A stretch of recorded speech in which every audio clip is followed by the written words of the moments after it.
Good morning, this is Chris the Old Guy, and I just thought I'd say a few words to everyone out there.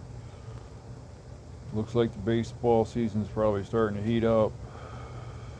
The Mariners won against the Houston Astros. I really thought the Astros were going to get their steam ball rolling, but it doesn't look like it's happening.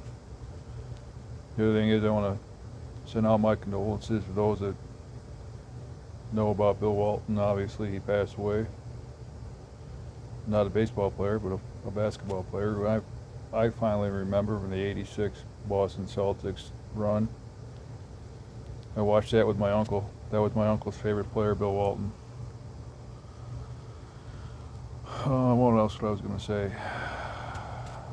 Make sure when you're purchasing a star, a rookie, or whatever particular player you're looking for, make sure you do your homework. And there's check my comps. You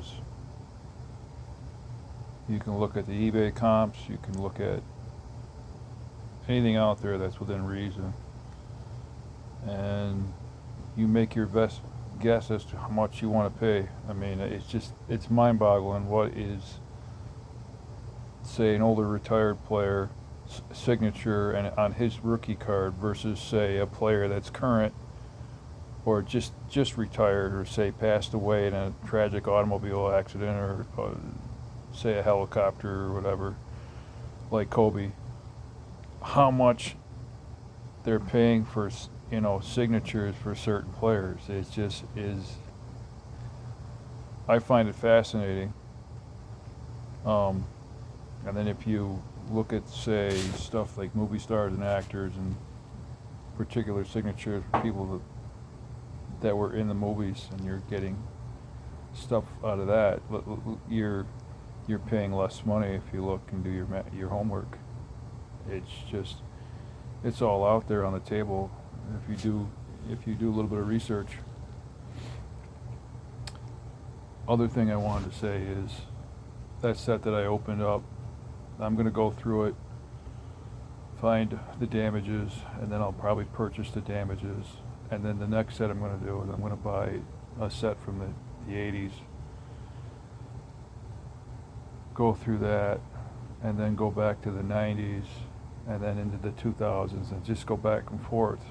3, 2, 1, 1, 2, 3. But I'm going to try to land as many sets as I don't have that I can afford within reason. And then, if I'm lucky enough, maybe I can find a deal out there where I can buy. I'm not going to be able to buy a 75. I might be able to build a set on a lot with 75 cards, 75 tops. Unless I get a set that's, say, not completely mint. I mean, you got to look at the prices, and that's just the way it is. I might be able to go far as down to, say, 79 or 78, and then the other sets, I got to see, and I got to do my homework and my research, and it all depends on how much extra income I have coming in. But that's that. The Heritage, we're going to build a set. The Master set is going for 75 Heritage, 24 Heritage, I mean. I think I thought I saw it as high as $850 and as low as $350. And that's just a lot of money for anyone to fork over.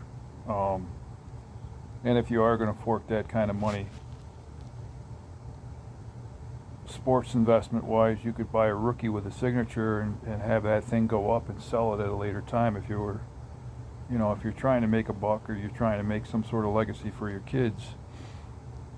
You want to have something that is a commodity, but a buyer and seller market, which I'm trying to do. And then I have to get some of my collection online So those that are out there that want to buy from my collection can do it. I mean, that would be the smart thing to do. We're going to make it a point to try to do that by August. Get it set up on, say, eBay. But that's it for now. Take a little bit of chunks at a time. And I guess this topic on this video is, well, this is, Opals wants to get involved. I guess the topic is, should you invest in a set, or should you invest in a player with a signature, or just without the signature and buy a 1-of-1 or whatever? That's up to you. You know? I mean, you can buy sets out there without particular rookies involved in that set. You can buy those rookies separate. You know, I probably could get a 75 Topps and not have the George Brett and the Robin Yount included in the set, and I buy those separate. You know, then I'm looking at probably buying something like a PSA 7 or a PSA 5.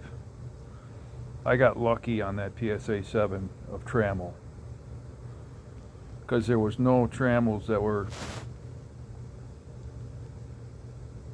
PSA 8s that I saw I could find.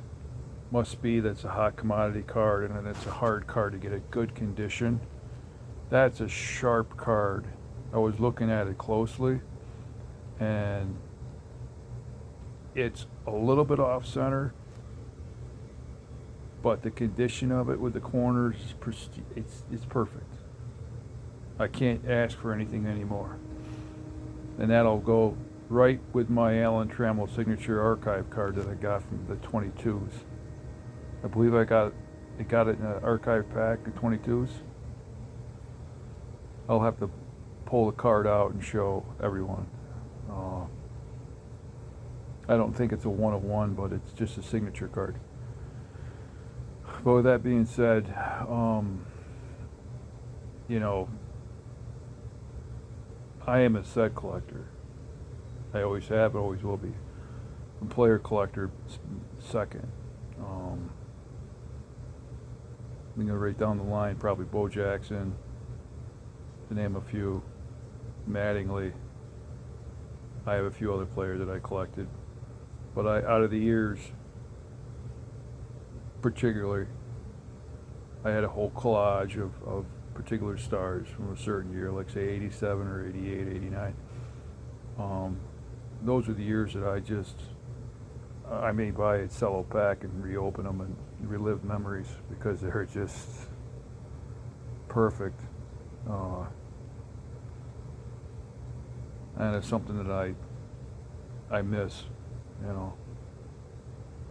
With that being said, you know, thank you for your time. Keep watching my videos, and we'll press on.